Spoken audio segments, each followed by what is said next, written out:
Fala, meus irmãos, excelente dia.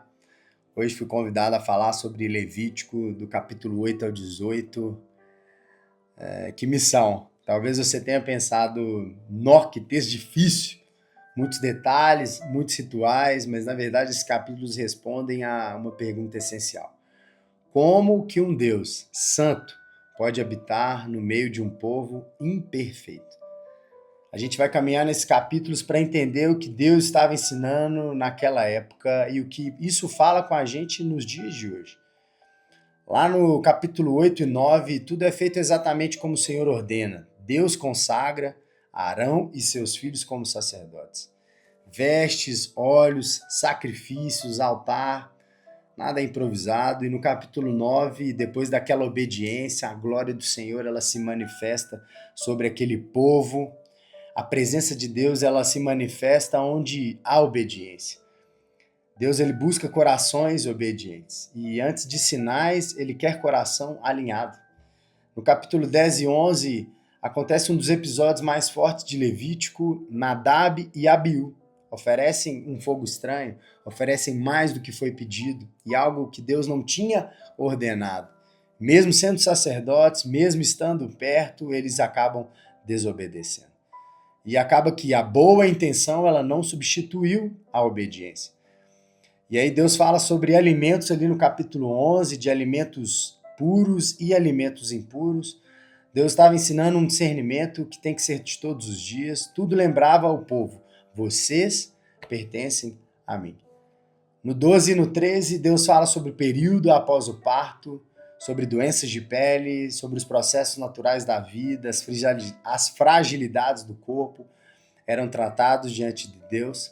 Deus ele não se importa apenas com o culto, mas com a vida real. Nada na nossa vida é pequeno demais para o cuidado do Senhor.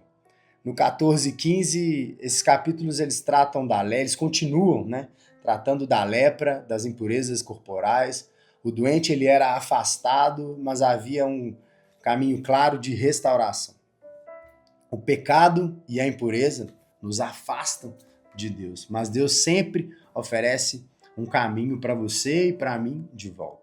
Santidade não é só espiritual, é uma prática, tem que ser todos os dias. No capítulo 16 e 17, aqui está algo muito importante no Levítico, que no capítulo 16 tem o dia da expiação. Uma vez por ano, o sumo sacerdote entrava no Santo dos Santos, o pecado tinha custo, o sangue cobria o pecado. O sangue cobria o pecado. No capítulo 17, Deus afirma que a vida está no sangue e que a vida pertence a Ele.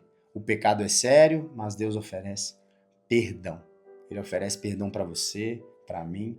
Esses capítulos, eles apontam diretamente para Jesus, que foi o sacrifício perfeito, que foi feito uma vez por todas, para não ter que ter mais sacrifício. Ele foi o sacrifício vivo.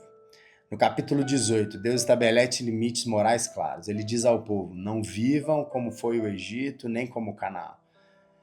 Deus estabelece limites porque ama e protege o seu povo. E a gente conclui ali nesses capítulos que ele mostra um Deus que deseja habitar no meio daquele povo, mas que ele continua sendo o quê? Santo. Hoje a gente não vive mais debaixo daquelas leis, daquelas regras, daqueles rituais. Não temos sacrifício de animais, não temos mais aquelas leis cerimoniais, mas o princípio ele permanece. O que mudou foi o caminho. O que mudou foi que a forma que havia naquela época não existe mais. Mas Deus ele não anula a santidade, porque Jesus ele cumpriu o ritual.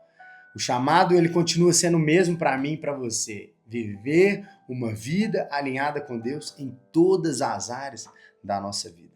Na forma que nos aproximamos dele, no nosso dia a dia, nas nossas escolhas, nos nossos relacionamentos. E o versículo para fechamento desses capítulos está lá em Levítico 11:44. Sede santos porque eu sou santo. Deus pede para mim e para você ser santo. Ser santo no seu trabalho, ser santo com a sua família, ser santo por onde você pisar. É uma escolha diária ser santo. É uma escolha diária viver a santidade dele. Então eu te convido nessa manhã, nessa tarde, nessa noite, não sei em qual momento você está vendo essa palavra, a ser santo, como ele foi. É uma decisão, é uma escolha. Escolha hoje, obedeça hoje, porque a obediência, como diz o nosso pastor Sandro, precede a bênção. Deus abençoe vocês, tamo junto, avançando com fé até o fim.